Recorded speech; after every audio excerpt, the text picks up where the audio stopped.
সোপানো তলে কত প্রাণ হলো বলিদান, লেখা আছে অশ্রু জলে।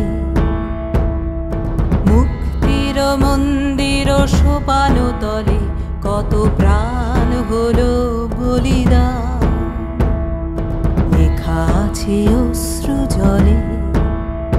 কত বিপ্লবী বন্ধুর রক্তে রাঙা বন্দিশালার ওই শিকল ভাঙা, কত বিপ্লবী বন্ধুর রক্তে রাঙা বন্দিশালার ওই শিকল ভাঙা। তারা কি ফিরে